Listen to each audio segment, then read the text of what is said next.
Hi, my name is Bassam. I run a creative design agency here in Singapore called Chemistry. So we work a lot in this space as well of innovation, new ideas, and so on. But a lot of what we see here confronts us with the need for behavior change. We've heard a lot of stories of being nauseated or confronted by technology. What are your thoughts on how do you deal with bringing, beyond the testing and the verification of ideas, how do you bring the public en masse to shift and adopt some of these new ideas? Jacqueline. Yes, sir. The government response, please. The government response. Oh, actually, I think that there is an underestimation of the adaptability of our people that I find quite common among a lot of, I think especially people who look like us. There's an assumption that not everyone can adapt to the new technologies they're bringing on board. One of the things IDA runs is a digital inclusion program. It does everything from a home access scheme, which basically says broadband in Singapore is a human right, to dealing with Silver Infocom, which is dealing with older Singaporeans and getting them used to new forms of technology, and also dealing with disabled, for example, and then of course giving PCs to students in schools who can't afford them. One of the things about this program I've learned over the years is that even older Singaporeans, the ones that you think are least adaptable to new technologies, are surprisingly resilient, but only if you give them the right context, if you give them something in a manner that they can understand, and if you give them something that yields immediate benefits. So for example, during the Silver Infocom Festival, which is about one of the ones that we held, I think 2 years ago, we had 70-year-old people coming up to talk about cloud security. And this year we've had queues of people queuing up for Instagram, classes on how to use Instagram better. Because this is how they communicate to their children and their grandchildren. And I thought what happened was that they found great uses for this sort of technology. They realized that I asked one of the people in the cloud workshops, you're 60-something, why are you here? And the answer was they had found a use for the cloud. And I said, what was that? And it was, I've got these Hokkien karaoke videos. And we want to store them somewhere. And because we're old, privacy is not terribly important. So security, never mind, we're 70, doesn't matter.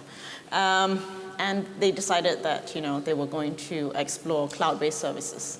So there's always, if you want to do something, there's always a great use for it. We've put up Silver Infocom junctions in different parts of Singapore, in what we call RCs and CCs.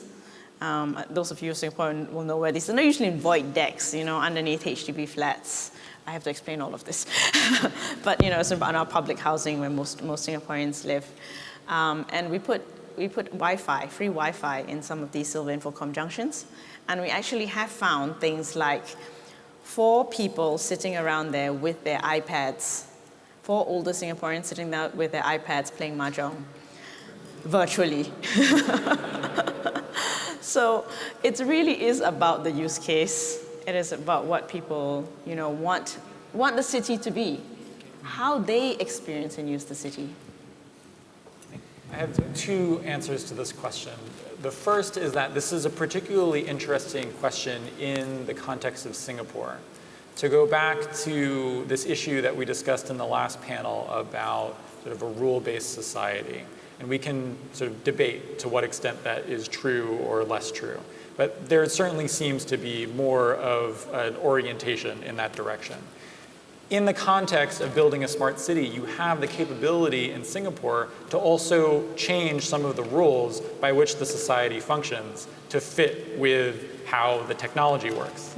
So, and I'm not saying that's a good thing or a bad thing. It just makes it a particularly interesting question here.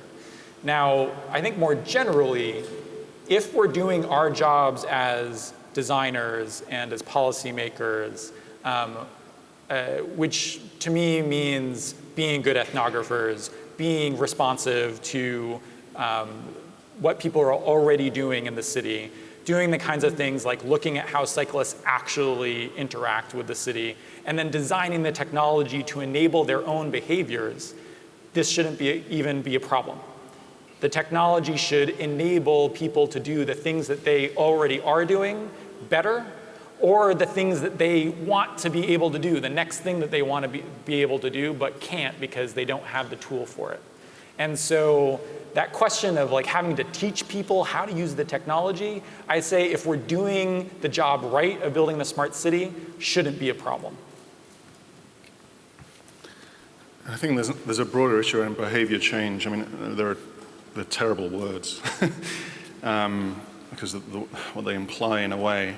But the behavior change runs all the way up and down. So I often work with behavior change in governments and organizations as much as the idea that citizens have to change their behavior. Just to be open to the idea of a low carbon future for a city, say, which is something that personally I believe we have to take as read, that is something that we have to achieve. Will take much more behavior change on the government side than on the citizen side, in the terms of the way they frame their work, the way that those things happen, the kind of processes that Nick described as a way of enacting policy or then service creation in those environments. And then to some extent, I often find that citizens are way ahead of governments in terms of, say, the potential for a low carbon way of living. You know, the appetite is absolutely there. So often when the words behavior change are used, and I'm not implying you were using them in this way, there's this sense that there is a goal here, there is a series of things, and we have to get people just to change their behavior to enable those things. And I think it's actually we need to refocus the other way and understand a little bit, as Nick was just saying, that citizens might have an idea of the way the city wants to be or could be or the way they would like the city to be, and we can design anything around that one way or another. We did that previously and it made a terrible high carbon city. Now we have to unpick those things and make a low carbon city out of that. Technically, totally doable. Could do it tomorrow. There is no technology question at all there.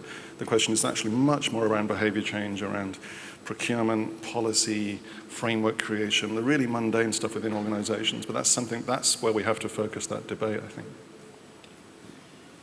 We have sadly run out of time. The conference is running about 15 minutes slightly behind. So as a chairman, I've totally failed.